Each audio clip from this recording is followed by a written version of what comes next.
Olá, olá, olá, olá. Eu sou o Nuno Santos, a pessoa que está detrás deste microfone e este é o podcast 2092.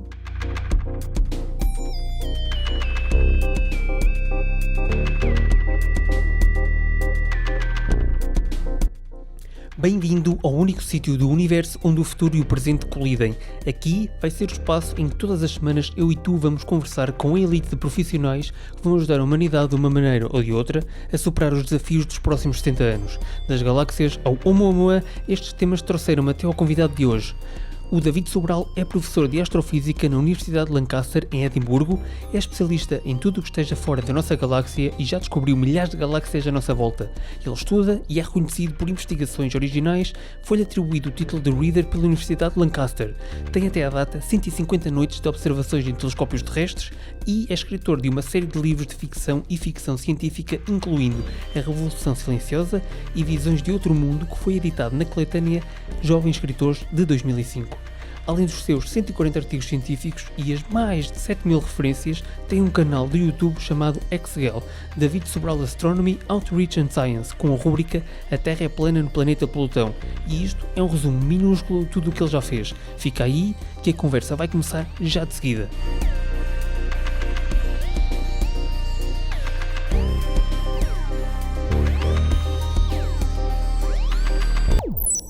David, bem-vindo a 2092. Como é que estás? Velho, se ainda estiver vivo já não. É complicado, não é? 2092, nem sei que idade já teria. Provavelmente já nem eu nem tu vamos cá estar. Pois, portanto, é bom fazer uma visita curta. Sim, Acho que espero que com menos Covid também. sim, Em 2092 já está resolvida a outra. É capaz de haver já outras epidemias, mas de sim, resto. é isso que eu ia dizer, outras epidemias provavelmente. Então olha, estás a dar aulas em Lancaster, certo? Lancaster, sim, exatamente. Como é que foste aí parar de Portugal para aí? Fui parar por vários motivos. Eu já tinha tirado o doutoramento no Reino Unido em 2011, Edimburgo. E depois passei algum tempo na Holanda, acabei por voltar por Lisboa, Portugal, a achar que ia ficar, mas é complicado, assim, a estabilidade profissional é em todas as áreas, mas a investigação ainda mais, e surgiu a oportunidade de vir aqui para Lancaster com a posição permanente, e portanto vim, agarrei, e começámos aqui um grupo de astrofísica, portanto em 2016, quando eu cheguei não havia ninguém, e agora somos 6 professores universitários no grupo, portanto isso também tem sido muito bom. Então quer dizer que vocês disputaram aí a astrofísica nessa região? Sim, não havia. Eu já tinha um curso de astronomia e astrofísica, mas era o pessoal de física de matéria condensada e assim umas coisas esquisitas é que davam as aulas de astronomia e portanto, desde 2016 passámos a ser nós. E os alunos têm gostado de mim. Tenho gostado, ótimo. E tu estás mais relacionado com galáxias, certo? E com passo extra sistema solar? Corrijo-me. Bastante longe do sistema solar, sim, e Bastante bastante longe. longe normalmente da nossa própria galáxia, sim. Embora tenha interesse, e por exemplo, uma das cadeiras que eu dou é a astronomia, em que cobrimos tudo desde as coisas assim mais próximas do sistema solar, do Sol, mas as coisas que eu investigo e que descubro estão muito, muito longe da nossa própria galáxia, quanto mais o sistema solar. Pá, da investigação que eu estive a fazer, reparei que tu encontraste uma galáxia, Enquanto, certo? sim, mais do que uma, já foram umas quantas milhares, mas a mais famosa que deve estar a falar é a CR7, a Cosmos Redshift 7. Exatamente. Quais é que são os cheques que é preciso fazer para certificar que é uma galáxia? Tipo, quais é que são os parâmetros que é preciso ter? Acho que também depende um bocado, há umas que são bastante óbvias, não é? É como, sei lá, tentar distinguir um humano sei lá, de um pato. Se for perto é fácil, não é? É fácil ver que o humano é diferente do pato, mas se for muito ao longe, se tiver só assim um vulto a mexer-se é mais difícil. E nas galáxias é a mesma coisa, se for uma galáxia muito distante, às vezes é difícil saber quão distante está, Ok. e acontece uma coisa esquisita que é, às vezes, as galáxias muito distantes parecem-se com estrelas muito próximas, que é uma coisa assim um bocado esquisita. mas as assinaturas que nós conseguimos retirar com os telescópios tornam-se muito semelhantes. E, portanto, o que nós temos que mostrar para ser uma galáxia que tem as propriedades de uma galáxia, que tem estrelas, poeira, e nestas coisas super longínquas é que a luz está desviada para o vermelho.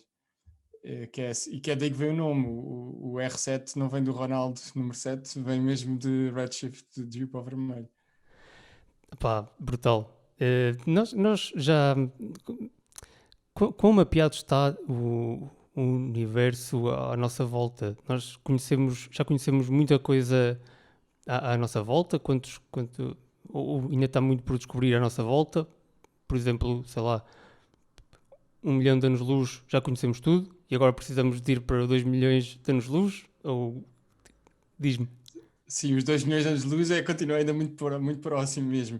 Portanto, mesmo a CR7 está a 13 mil milhões de anos-luz.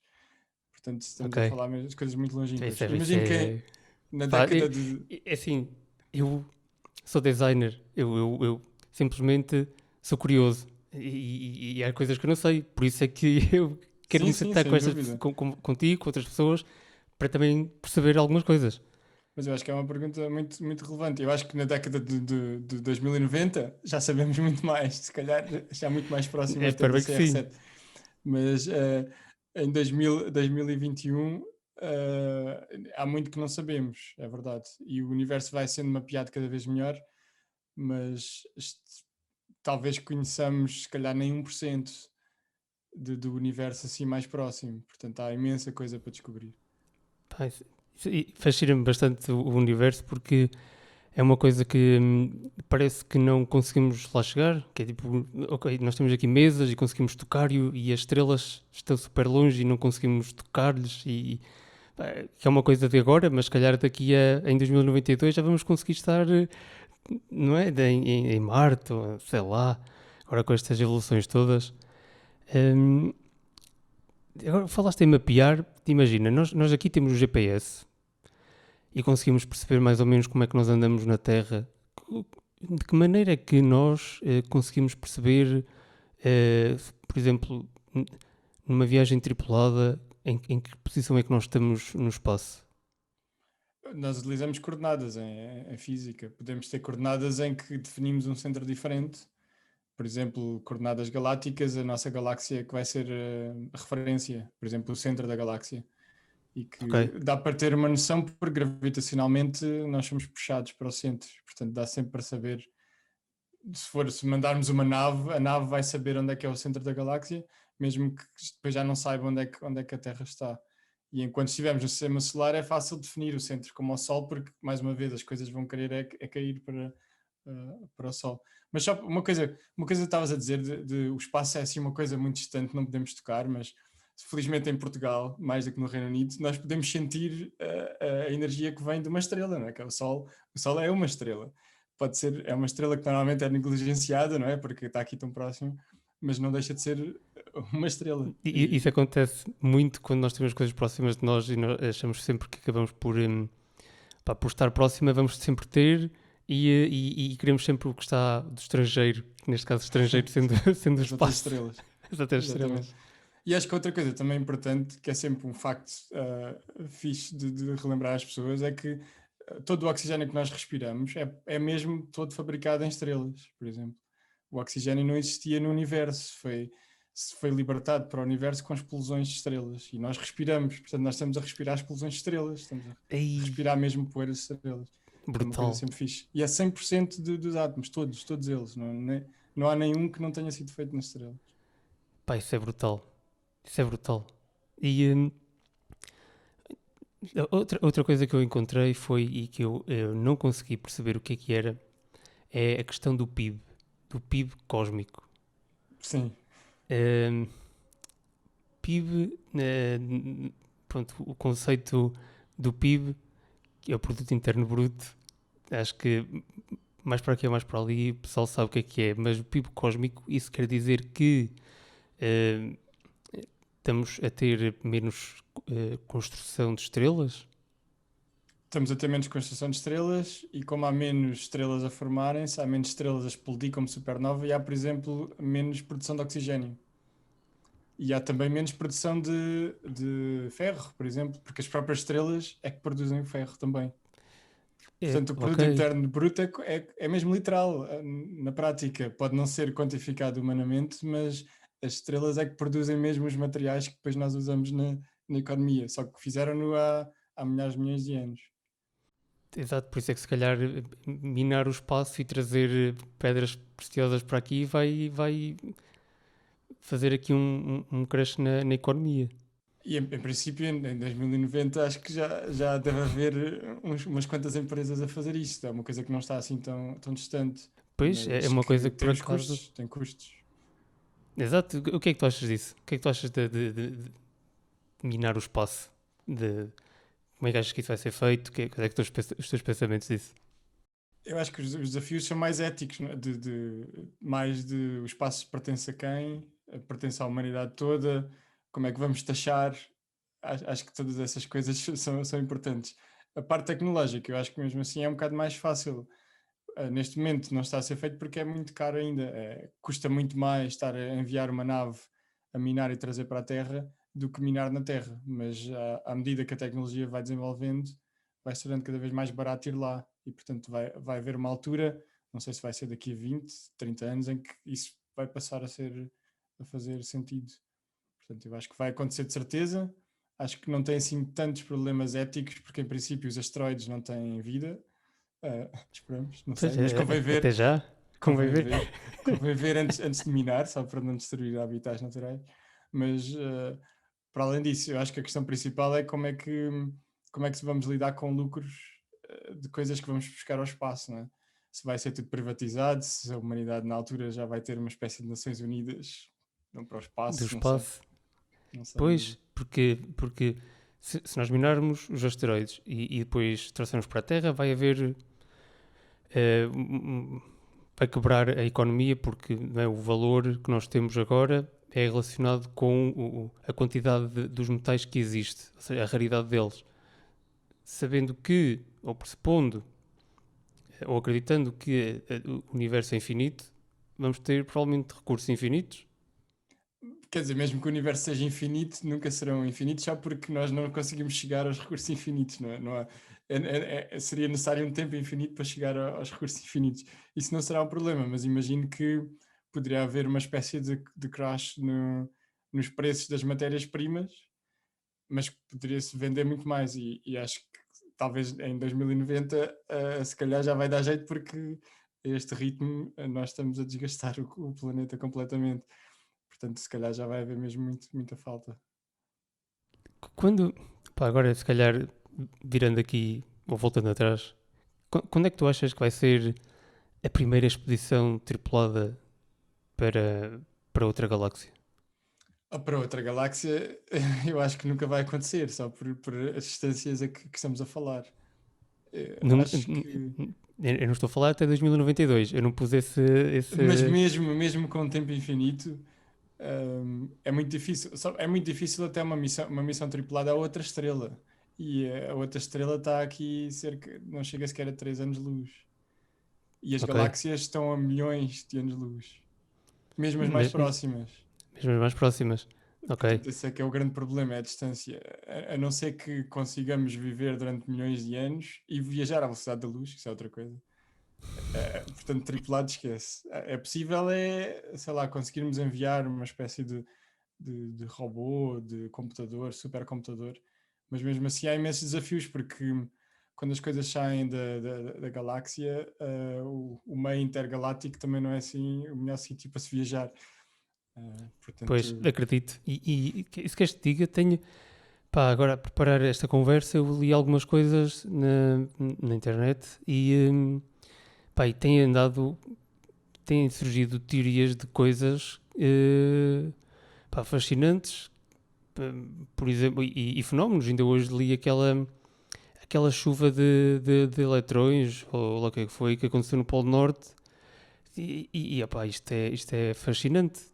Para mim, tudo que esteja relacionado com coisas fora Terra ou na estratosfera, para mim é incrível. Para mim é incrível. sim, eu acho que também tem, nas últimas semanas, tem havido uma grande polémica, não sei se ouviste falar de um professor da Universidade de Harvard que está a tentar puxar por esta teoria de que o primeiro asteroide, na prática, as melhores evidências mostram que é um asteroide que veio de fora do sistema solar, que passou próximo do Sol e que agora neste momento já está a ir embora. E este astrónomo acha que é prova de inteligência extraterrestre e que na prática é uma espécie de um sistema de vela solar que é E um. isso. Diz. Não, eu estava a dizer que é uma das tecnologias que ele próprio estava a tentar desenhar e, portanto, aquilo dá jeito de dizer que os próprios extraterrestres já pensaram naquilo e que funciona, que é para ter mais dinheiro para poder construir. Pá, e isso está relacionado com aquela coisa que é chamada o Oumuamua? Exatamente, esse é o objeto. Esse é o É o objeto. objeto. Exatamente, que Por foi acaso, era uma das descoberto. perguntas que aqui tinha. O que é o Oumuamua? Tipo, e de onde é que veio esse nome? Se é que O, sabes. o nome é havaiano, porque foi descoberto por um dos os observatórios no Havaí, Ok. em Maui. Um dos telescópios que faz uma espécie de mapeamento. Um dos propósitos desse observatório é tentar apanhar asteroides ou outros corpos que podem bater com a Terra, dá jeito, é uma atividade Sim, dá prática jeito. salvar-nos, não é? Que é para depois Sim, fazer isso o é brutal. Armageddon e mandarmos lá atores Convém para mantermos a raça humana, pelo menos até até conquistarmos Marte. 2090. Até Pois, 2090, pode sim, ser. pelo menos, pelo menos. Mas este objeto estranho é o primeiro confirmado que veio de fora do sistema solar. Nós sabemos de cometas que vão muito longe, mas que voltam sempre e que estão presos ao Sol. E este objeto não está. Mas Ok. a consequência é que este objeto, para estar liberto do sistema solar, teve que vir com uma velocidade muito grande. E, portanto, quando foi descoberto ou quando percebemos que ele estava lá, ele já estava a ir embora. E Ok. tivemos pouco tempo para o estudar. E, portanto, Então, se ele viesse em direção à Terra, nós não tínhamos tempo de fazer nada para. Quer dizer, nem sequer sei se ele entraria, não é? em princípio, não, mas a vantagem de uma coisa que vem muito rápida é que é muito difícil acertar. Ok. Quando duas coisas se movem muito rapidamente, a probabilidade de chocarem é muito mínima. Eu Ah, diria que pá. isto não é uma boa teoria para quem anda na estrada, mas se dois carros passarem num cruzamento muito rápido, a probabilidade de baterem é menor do que se forem os dois muito lentamente. Mas Ah, não pá. façam isto na Lindo. estrada, de qualquer maneira. Mas acho que a coisa principal é que este objeto com o nome havaiano, uh, quando se afastou do Sol, aparentemente teve uma órbita ainda mais rápida, quase que acelerou. Há alguma evidência, é como se fosse uma vela, por isso é que vem esta teoria de que podia ser uma vela solar de uma espécie de uma civilização extraterrestre que enviou aquilo e que pode até já ter desaparecido. Mas a explicação mais simples é que é um asteroide com uma forma que proporciona isso acontecer. Normalmente as impressões artísticas são uma espécie de um cigarro, assim, um asteroide em forma de cigarro muito alongado, para explicar Pois é, a órbita. as fotografias que eu vi, aquilo parecia tipo uma concha de um. Tipo de uma. Não era de uma ostra, mas era tipo de um molusco, assim, uma coisa oval, rochosa. Sim, sim, sim. Portanto, que explica isso sem ser necessariamente feito por extraterrestres. Mas, é claro, é sempre possível, mas é uma das explicações que é preciso excluir tudo o resto. E, em princípio, não podemos excluir que seja só um asteroide com uma forma Estranha. peculiar. Sim, exato. David, em que posição é que a fase humana, a raça humana, está em relação à descoberta do universo? Isso é uma questão interessante. Acho que depende muito sobre quanto tempo é que ainda vamos cá estar, não é? Se nos vamos destruir. Sim. Mas eu acho que Se vai haver se, uma guerra entre os países todos. pois, ou se rebentamos com isto, ou se o aquecimento global corre mesmo muito mal e não, não fazemos nada sobre isso. Mas se pudermos continuar a descobrir o universo, eu acho que ainda estamos mesmo no início. E talvez para passar uma imagem clara é que nós, mesmo as coisas que nos fazem a nós e que nós conhecemos mais ou menos e que estudamos no laboratório, são apenas 5% de tudo que existe no universo. Portanto, Cinco por cento. a matéria que constitui as estrelas e a nós e que nós respiramos são apenas 5% do universo. E os outros 95% nós não fazemos a mínima ideia do que é que são. E, portanto, eu acho que estamos mesmo apenas no início. Isto sem falar de que sei lá, nós só conhecemos aqui 1% do universo, mas mesmo esse 1% é só dos 5%, e portanto se começarmos a ver as percentagens, isso fica cada vez mais Mais pequeno, pequeno, pois. caraças. Portanto estamos mesmo no início. Quais é que achas que são os próximos passos, ou para onde é que nós estamos a tender? Se existir tipo Epá, não queria chamar indústria, que eu acho que é um mau termo para isto, mas tipo, qual é que será quais é que serão os próximos grandes acontecimentos relacionados com o cosmos, ou o espaço? Acho que sem dúvida serão descobrir estes 95% do universo. E nós achamos que as duas componentes, uma coisa que nós chamamos que interage gravitacionalmente, ou seja, nós sentimos o puxão gravítico, mas que não sabemos o que é, chamamos de matéria escura. Somos pouco criativos, só porque não tem luz, e portanto chamamos de matéria escura, que constitui cerca de 80% de toda a matéria do universo. E outro aspecto, é uma coisa ainda mais misteriosa, que nós chamamos de energia escura, porque é uma energia, não emite luz, não sabemos o que é, energia escura. E acho que estas descobrir o que são, de certeza que vai dar pelo menos, sei lá, 2, 3 prémios Nobel nos próximos anos de acontecer. Epá, brutal. Quem é que está a trabalhar nisso?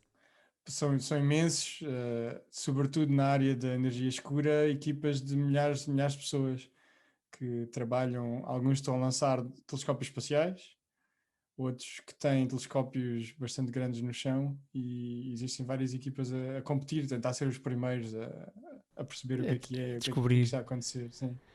No outro dia estava a ouvir, pá, eu sigo bastante bem, o Star Talk do Neil deGrasse Tyson. E ele estava a dizer que amigos deles não acreditam no que ele diz, mas ele gostava mesmo que essa matéria escura fosse a gravidade de outro universo a puxar por este universo. Quais é que são os teus pensamentos em relação a isso? Eu acho Eu interessante, achava que era porque brutal. eu tenho a mesma ideia que seria brutal. Eu acho que a questão principal é que, e até estudos em que eu já participei, em que tentamos ver se a matéria escura interage entre ela. E se a matéria escura fosse matéria normal noutro universo, nós conseguiríamos ver a interação, pelo menos entre a matéria escura. Podia não interagir com a nossa, mas quando chocava, nós veríamos que a energia se dissipava, por exemplo, ou que havia choques, etc. E tanto quando nós conseguimos ver, não. Ou seja, a própria matéria escura não quer saber da matéria escura. E por isso eu acho que é muito difícil que assim seja. Mesmo que ainda que o primeiro pensamento seria isto é espetacular, um universo paralelo, e por isso é que só interage gravitacionalmente, mas acho que na prática vai ser muito difícil. Então, tu não acreditas nos universos paralelos? Acho que não é uma questão de acreditar. Já pensei sobre isso, Sim, já escrevi ok. vários artigos de divulgação sobre isso. Aliás, já escrevi ficção, quase a minha vida passada, mas antes de ser astrofísico, eu queria ser escritor e gostava imenso de literatura. E uma das obras de ficção que eu escrevi era baseada em o personagem principal vivia num universo paralelo da Então, outra personagem. diz, agora assim um bocado parênteses, diz aí diz os livros que tu já publicaste e depois diz-me dois ou três livros, os livros que tu achas que pessoas como eu, ou que não percebam mesmo nada do espaço, da astrofísica, possam ler. Quer dizer, este aqui é mesmo ficção, portanto qualquer pessoa poderia ler, mas tem esta base de. eh, Na prática é teoria de cordas que explica a possibilidade de universos paralelos e como é que a gravidade poderia passar de um universo para outro. E assim sendo, dá para mandar, sei lá, mensagens a alguém que estivesse no universo paralelo se comunicássemos gravitacionalmente. Mas o livro é Visões do Outro Mundo, que na prática foi um dos livros que eu concorri para os Jovens Criadores em 2005, portanto foi editado na coletânea Jovens Escritores em 2005. Já escrevi outras coisas de ficção, Está tudo acho que na Amazon tem tudo no preço mais barato. Eu acho que custa para aí 50 cêntimos, acho que cada livro. Não É uma coisa acredito. assim, é assim que é para non-profit, para chegar a mais gente. Em relação a livros de divulgação, eu acho que tens, sei lá, Brian Greene, eu acho que, não sei o título, tudo em português, mas que fala sobre tudo isto, exatamente, sobre universos paralelos, teoria de cordas, como é que é a E realidade é no mundo acessível quântico, a muito pessoas acessível. como eu, ok? Muito acessível, sim. E ao mesmo tempo tens também documentários. Qualquer pessoa, se não quiseres ler os livros, os documentários são espetaculares. Estão mesmo Faz muito bem bem as pessoas feitos. ler, faz bem ler. Sim. Mas para quem não quer ter tempo ou não tem tempo para isso, ou quer ver também o documentário, eu recomendava era ler o livro e ver os documentários também. Para além disso, acho que os livros de Stephen Hawking, qualquer um deles, mais buracos negros, Ok, buracos de ok, ok. zero, gravidade. Eu começava por esses dois como sugestões. Ótimo, ótimo.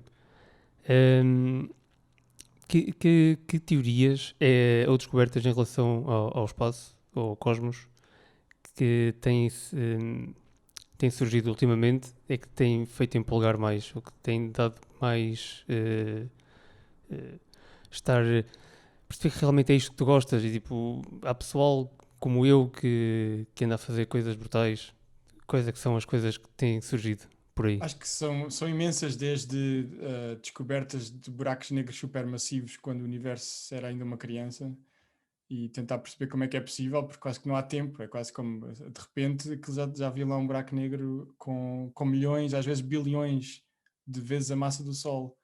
Quase que ainda não dava sequer tempo para formar uma estrela e já havia assim um buraco negro supermassivo. Acho que isso são coisas muito espetaculares que dá muito trabalho fazer, mas que se vão descobrindo cada vez mais. Há também a descoberta das galáxias mais distantes, tentar. Porque a questão é que se nós conseguimos encontrar uma coisa muito distante, a luz demorou tanto tempo a chegar até nós que na prática estamos a viajar no tempo. Isso é uma das coisas E mais se calhar espetaculares naquilo algumas que eu. estrelas já morreram e só estamos a Sim, receber a luz agora. ou às vezes até próprias galáxias que já se fundiram com outras e já não têm nada a ver com aquilo que nós estamos a ver. Como, por exemplo, a CR7 neste momento não terá nada a ver, porque já passaram 13 mil milhões de anos desde que a vimos. Caraças. É.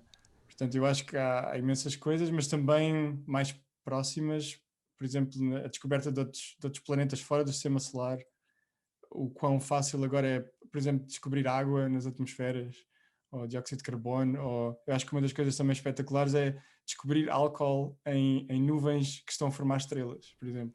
Álcool, Ou não estamos a falar açúcares, ou... de vodka, nem Em whisky, pois não. princípio não, em princípio não, mas é só porque quimicamente o universo tem as condições para começar a formar moléculas mais complexas e mesmo em regiões que se estão a formar estrelas e que depois vão formar planetas, existem estas moléculas que, por exemplo, na Terra são bastante comuns. Eu acho que é espetacular poder, sei lá, apontar um telescópio rádio e detectar açúcar e álcool a coisas que estão, sei lá, a centenas, milhares de anos-luz. É uma coisa assim espetacular. Eu fico fascinado com isso, como é que é possível esses telescópios conseguirem, ou as pessoas conseguirem com os telescópios perceber isso a essa distância. É que assim, se calhar as imagens que eu vejo não são as melhores, mas eu quando olho, eu não consigo, eu vejo tipo um foco com uma luz, ou é mais amarela, ou é mais azul. É, será que eu estou a ver mal as imagens? Será que vocês conseguem fazer um zoom in muito maior? Se tem a ver com, na prática, a maneira como detectamos estas moléculas é, por exemplo, no rádio. E tem a Ah, ver ok, então com. não é Não só são fotografia. imagens, sim, não é só fotografias. A maior parte da informação que nós retiramos não vem das fotografias. As fotografias são bonitas e dá para ver Pois, as coisas, dá para identificar onde é que está, por exemplo, essas moléculas de álcool ou de açúcar, ou seja o que for, ou de água, mas as imagens em si não nos dão informação. O que dá informação é fazer uma espécie de arco-íris quando, por exemplo, passamos a luz do sol por um prisma ou quando chove e a luz essencialmente distribui desde o azul ao vermelho. Dá para fazer essa mesma coisa em ondas rádio. ok. E é através dessa espécie de arco-íris das ondas rádio que conseguimos identificar os picozinhos e sabendo alguma física, das moléculas, conseguimos basicamente perceber cada pico corresponde a uma determinada molécula a Qual é que fazer ela as coisas. corresponde? Aí, Exatamente. brutal. Portanto, Isso é é fazendo brutal. experiências no laboratório, com alguma mecânica quântica também, para perceber o que é que acontece se tivermos água, ou seja, que molécula for, e depois ir para o espaço fazer a mesma coisa e tentar identificar basicamente as assinaturas. Brutal. Brutal. Por acaso, eu no outro dia vi que já existem supercomputadores a tentar perceber a origem do universo. Ehm, Pá, é assim, eu sinceramente não consegui perceber muito bem, mas eu vou dizer aquilo que eu percebi. Que foi, basicamente, nós, pelo menos a nossa galáxia, já foi, ou foi culminar de várias galáxias, ou seja, aquilo que estávamos a falar há pouco, de que se calhar aquela galáxia que tu descobriste, a mais conhecida, agora já está completamente diferente porque já se fundiu com outras. E nós provavelmente também aconteceu isso. Sim, sem Ehm, dúvida, sem dúvida. Portanto, nós sabemos eh, que quase todas as galáxias já lhes aconteceu isso, quase pelo menos uma vez na vida ou mais, e para a nossa vai acontecer outra vez daqui a 6 mil milhões de anos, porque a Andrómeda está em rota de colisão com a nossa. Portanto, vai acontecer ainda outra vez. ok, mas pronto, é bom saber que é depois de 2092. Sim, depois, muito depois, muito depois. Muito depois. E qual das teorias ou qual das opções que existem é que tu te inclinas mais para a origem do universo? A origem do universo é complicada, quase porque não é bem uma questão científica, porque nós não temos acesso, ou seja, ao que for que aconteceu antes. Ok, É quase como, seja lá o que aconteceu, alguém formatou o disco e formatou muito bem. Portanto, mesmo que tenha sido alguma coisa antes do Big Bang ou do início do universo, não temos acesso. Ah, dentro dessa teoria de cordas e do livro do Brian Greene, eu acho que fala um bocadinho disso também. É possível que, se existirem universos paralelos, uma das consequências de, às vezes, os universos paralelos se tocarem, entre aspas, é a dar-se um Big Bang e criar-se um ok, universo. ok. E, portanto, isso, dentro da teoria de cordas, isso é uma coisa que abre as perspectivas do talvez tenha sido assim que o universo começou, mas não é de todo claro. Ou seja, quando dois universos, por essa teoria, quando dois universos batem um no outro, cria-se outro universo. Ou seja, em condições muito específicas, mas sim, a coisa mais simples é geram uma espécie de energia e o espaço-tempo entra em expansão e gera-se aquilo que, na nossa perspectiva, seria um universo. Estavas a falar só dos universos dos supercomputadores, eu acho que isso é muito, muito interessante, porque tem aberto maneiras de responder a muitas perguntas. E, por exemplo, perceber o quão especiais nós somos ou o nosso universo é. E eu acho que uma das coisas mais porreiras que eu já vi feito assim para divulgação científica é na Universidade de Durham, que não é aqui muito longe. Eles tinham tanto dinheiro para fazer divulgação que pegaram nessas simulações de supercomputadores e meteram-nas numa máquina de arcada, tipo pinball, Sim, em sim, que, sim, em sim. vez de jogares pinball, metes a moeda, entre aspas, eu acho que não era com dinheiro, só para não fazer lucro com aquilo, né? Mas começavas o jogo e com o joystick o que fazias é podes escolher os constituintes do teu universo. Podes escolher Ok, qual é que é a ok. temperatura inicial, ou quanta matéria escura, ou quanta matéria nossa, quão rápido vai ser a expansão, etc. E depois carregas play e aquilo mostra-te o universo desde o início até ao fim. E, Com base nas características que tu lhe deste. exatamente, e com base em toda a física que nós conhecemos. E isto Ei, mostra-nos o quão bom é uma espécie de quão bom és a fazer um universo como o nosso. E que depois diz, sei lá, diz game over quando nem sequer se formam estrelas, que é possível, versus conseguires um universo, sei lá, 95% parecido com o nosso. Quando começas a acertar na receita. ok, E então o objetivo lá é conseguires fazer o universo tipo o que nós vivemos agora. É isso? exatamente. Ok. E cientificamente é mesmo isso que eles fazem nos supercomputadores, é tentar perceber qual é que é a receita que vai dar um universo como o nosso. Epá, E isso é como, brutal. mas a questão principal é que, sei lá, se tu queres fazer, imagina que queres fazer um bolo ou sei lá, um bacalhau à Brás, não é? vais à net e vês a receita e para o Sim. universo isto não existe e portanto tens de começar a adivinhar e tentas primeiro perceber que tem que ter algum peixe, não é? Depois acertar com o bacalhau e depois quanto tempo é que vai ao forno e queima e depois às vezes fica Exato. cru e portanto é mais isso que se faz com os supercomputadores, e que tem levado a progressos fantásticos. Portanto, algumas das simulações hoje em dia mostram um universo mesmo muito, muito semelhante com o nosso. Então, se nós descobrirmos a receita, vamos assim chamar, isto vai ser completamente fora da caixa, mas achas que é possível nós termos controle do universo? Tipo, de criarmos um universo?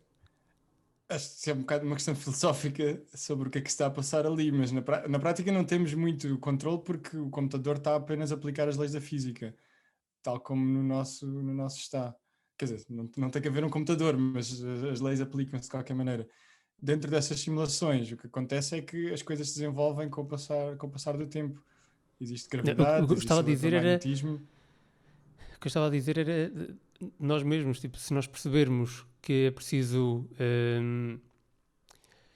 ou seja, 5% disto, 5% daquilo, 90% disto, se reduzirmos aquilo por escala para, para uma escala mais humana, se conseguimos tipo, criar um universo ali. Mas continua a ser a cena apenas bytes, não é? Só continua a ser, isto está-se a passar em vários Ah, ok, microchips. ok, ok, ok, Portanto, ok. na prática não é real. É um bocadinho mais como a Matrix, isso sim, mas não é uma coisa real. Portanto, não tem consequências práticas para além da realidade virtual em que isto está a ser calculado. Continuam a ser números e zeros e uns. Pá, pois, eh, eu queria que fosse verdade, porque era de caraças. Era de caraças. Bom, agora se calhar se falássemos aqui um bocado do que se está a passar na ida a Marte, Lua, o que é que. Quais é que achas que vão ser os próximos passos nos próximos 5 10 anos em relação a isso? Achas que é possível já termos casas, termos, sei lá, coisas entre planetas, estações entre planetas ou hotéis? Acho que 5 10 anos é ambicioso, ter isso. Acho que voltar à Lua 5 10 anos acho que já vai ser muito bom, por exemplo. Ir a Marte numa primeira missão tripulada em 10 anos, acho que já vai ser mesmo muito, muito, muito bom. Tudo o resto, acho que, a não ser que aconteça aí uma catástrofe muito grande, acho que vai acontecer, mas vai demorar muito tempo. E acho que o principal, talvez o desafio, é o que acontece quando as coisas correrem mal. Porque estas coisas têm tantos riscos, não é? O que é que acontece? Porque isto, quando corre tudo bem, toda a gente está entusiasmada, não é? Mas depois, quando há um desastre, sobretudo envolvendo vidas humanas, é muito complicado de gerir se voltamos logo, se continuamos a insistir, e, portanto eu acho que isso vai determinar o que é que acontece. Depois, tudo que envolva o ser humano estar em perigo e perderem a vida, principalmente, nós tendemos sempre a recuar muito mais depois nas tomadas de decisões, principalmente em relação ao espaço, acho eu, porque se for na Terra, é assim, é um bocado. Ou a culpa é de um ou a culpa é do outro. Nós quando mandamos o pessoal para o espaço, a culpa é de todos. Porque não temos uma outra parte, vamos culpar o que é o universo. Não é? Sim, portanto é complicado. Gerir essa questão não é fácil. Pois, exato. E por isso é que é muito mais fácil mandar sondas que se explodirem não faz mal, não é? Porque não estão vivas. E acho que mas a partir do momento em que começamos a enviar humanos, essa questão põe-se de forma muito séria. E a questão dos humanos e a questão das sondas, até porque o Musk agora até tem andado. Pá, nós vemos a quantidade de foguetões que ele tenta fazer vai e vem e aquela porcaria está sempre a explodir. As primeiras, não é? As Ainda primeiras, quer hoje. dizer, mas essa é a nova experimental. Todos os outros, eu acho que quase que aterram 100% das vezes, os que já são usados de forma comercial. Mas a nova nave e que vai ser fundamental se correr bem para ir a Marte, por exemplo, é que ainda explodiu ontem, mas já aterrou, portanto, já não foi mal. Já não foi mal. Portanto, eu acho que isso já é um progresso espetacular. Mas todos os outros que estão a enviar satélites de forma comercial aterram sem problema. É mais Sim, porque sim, este, sim. este é ainda é dar um passo ainda mais à frente, mais arriscado. Quais é que são as coisas que tu achas que primeiro vamos começar a utilizar lá? E esta pergunta tem a ver com o quê? Eu hoje vi que querem começar a criar cidades completamente. Ou criar uma cidade do zero como se fossem criar lá. Ou seja, criar aquilo que fomos criar lá. Para meter lá pessoas, acho que são 2.000 pessoas, já com pá, no, o ambiente mais semelhante possível. Eh, Na tua opinião, quais é que são as coisas que nós devemos começar a levar para lá primeiro? Tipo a Isso, terraformação.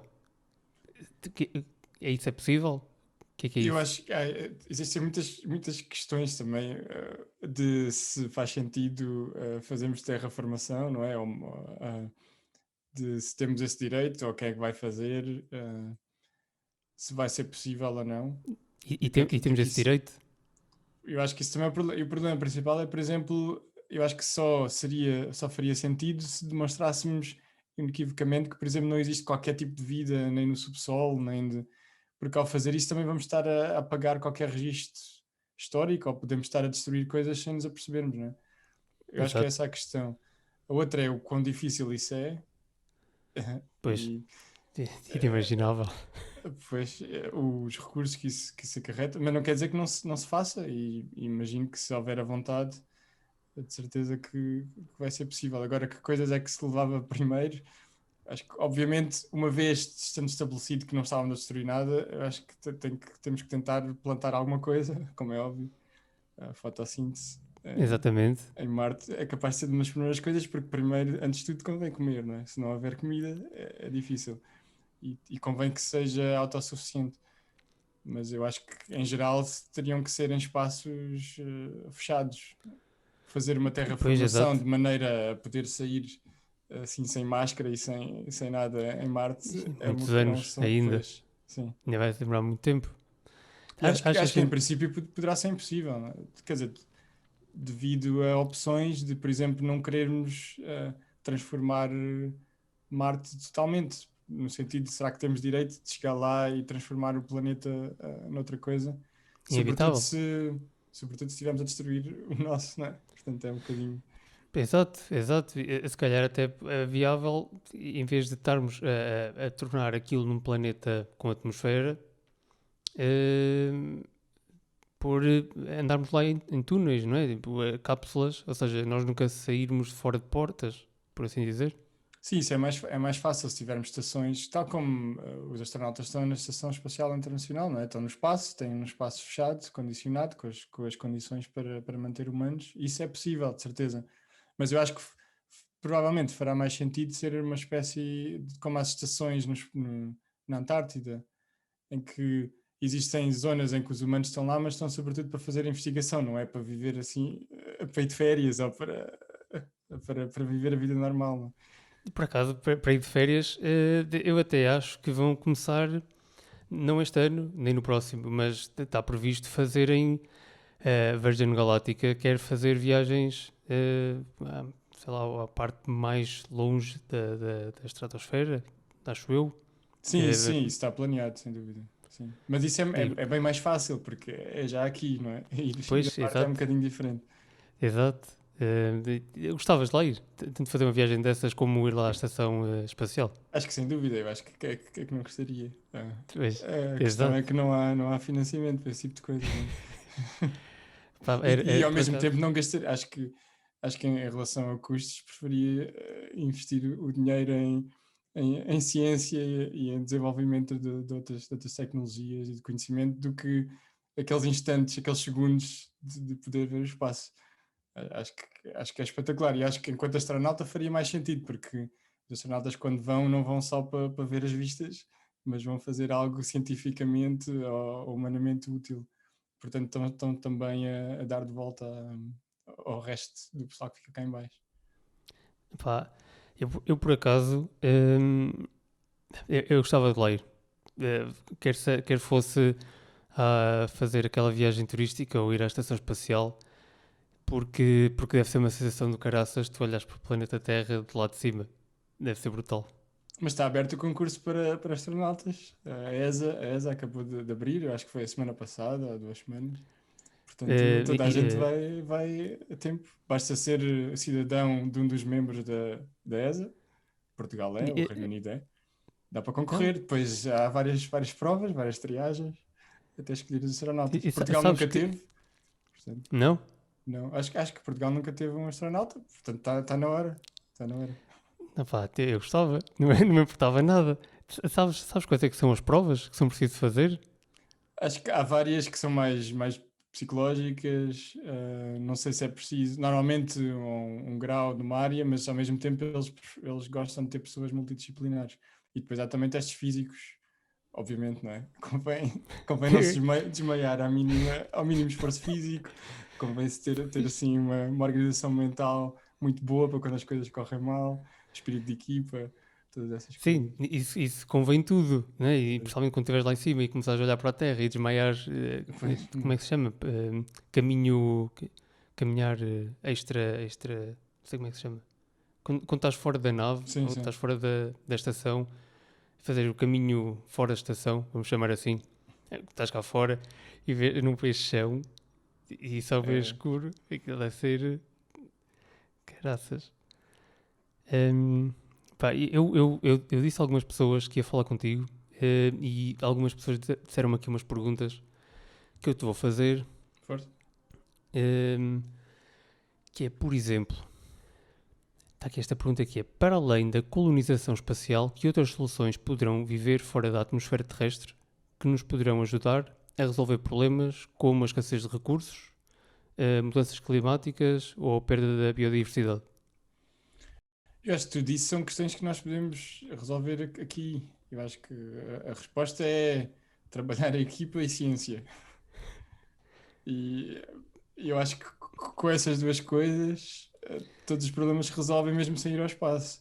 Porque nós conseguimos perceber o que é que se está a passar com o aquecimento global. Portanto, nós sabemos quais são as soluções e podemos ser mais criativos ainda. Por exemplo, a capturar CO2, a emitir menos, a mudar Por alguns hábitos, acaso, etc. Portanto, por acaso o Musk meteu um prémio para quem tivesse a eh, melhor tecnologia de captação de CO2, eh, pronto, dos últimos tempos. Pronto, isso é uma das soluções que não precisamos ir para o espaço. sim, e acho que é também desenvolver. Eu acho que a questão principal é quase cultural, não é?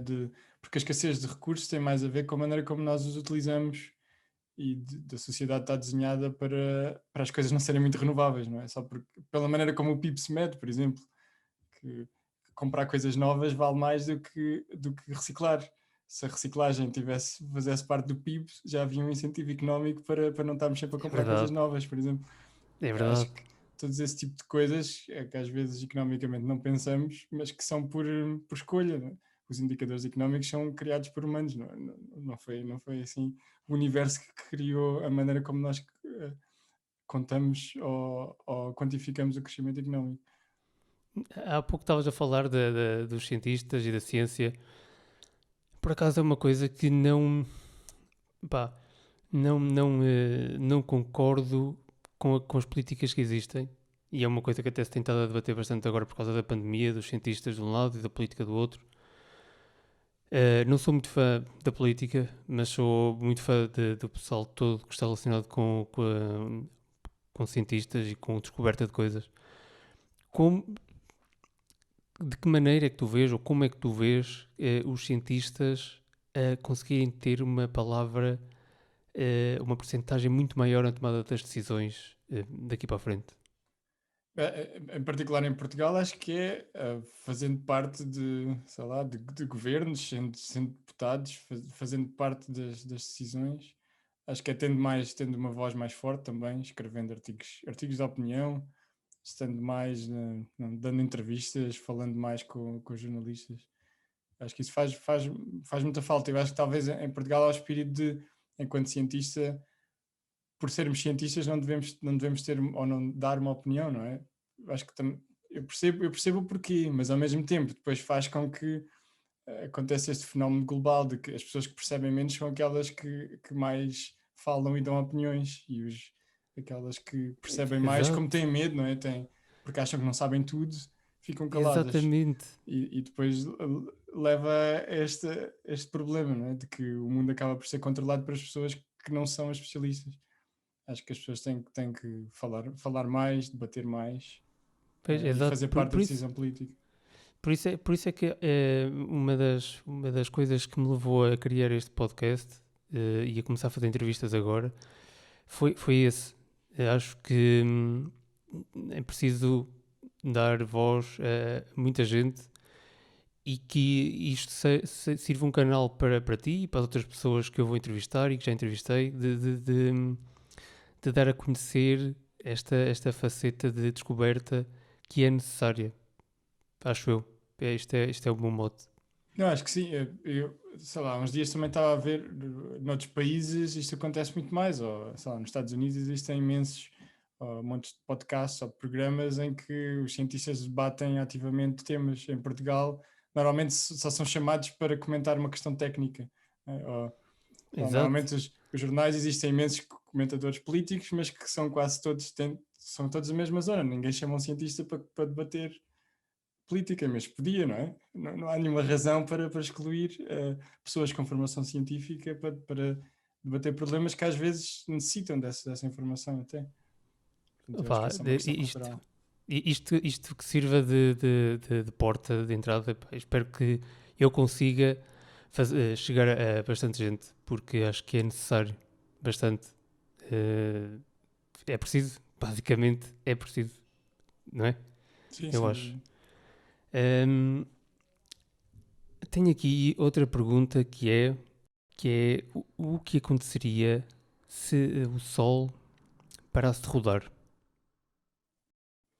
Se o Sol parasse de rodar para a Terra diretamente, não acontecia assim nada. O grande potencial problema é que o Sol tem um campo magnético e tem um ciclo solar.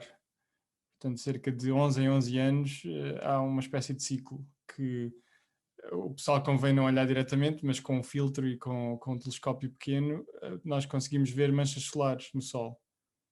E essas manchas tornam-se muito prominentes de 11 em 11 anos.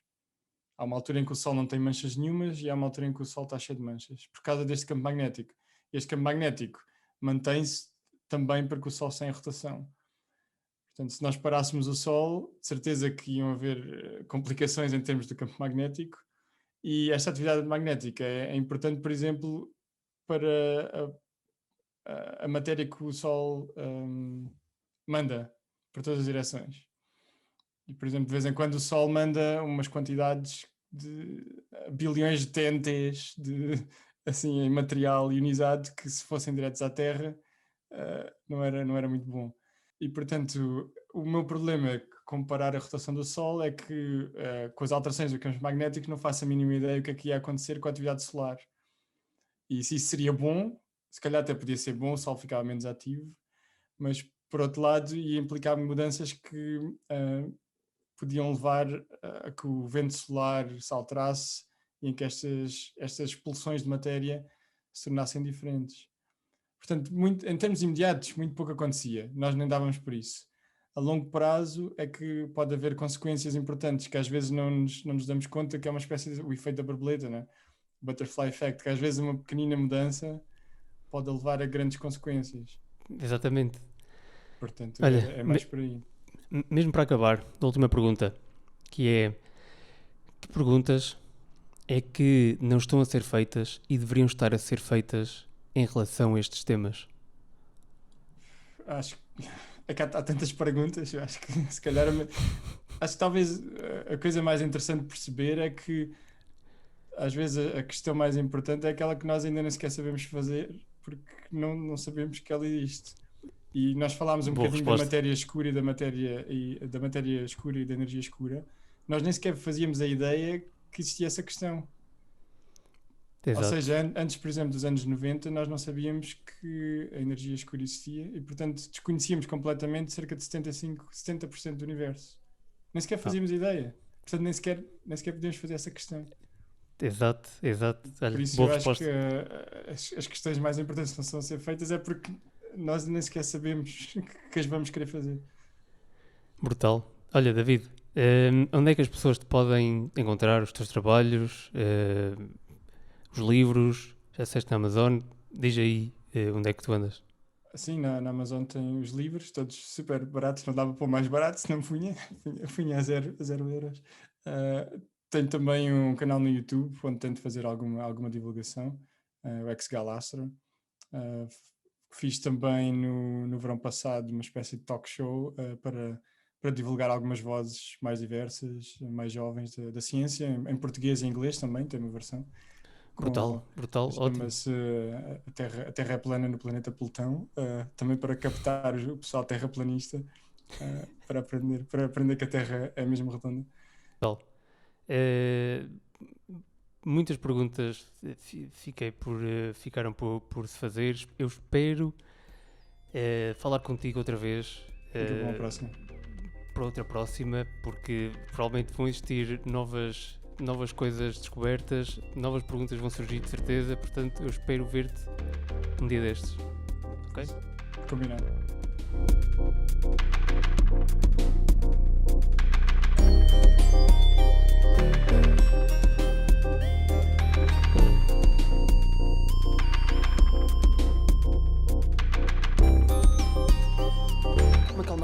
Calma. Antes de passares para o episódio seguinte ou para o anterior, quero dizer-te obrigado por teres ficado comigo e com o David até ao fim. Esta conversa foi brutal. Gostei desta conversa do início ao fim e eu espero que tenhas aprendido tanto quanto eu. Todas as referências de que nós falamos, de sites, podcasts, livros, vão estar nas notas deste episódio para que tu consigas explorar isto no teu tempo. Hoje, amanhã ou daqui a um ano isto vai estar disponível. Acredito também que eu e David acabámos o tempo antes de acabarmos a conversa. Quero deixar aqui já o repto que vai existir outra grande conversa como esta, não sei quando. Um grande abraço ao David e a ti eu espero em 2092.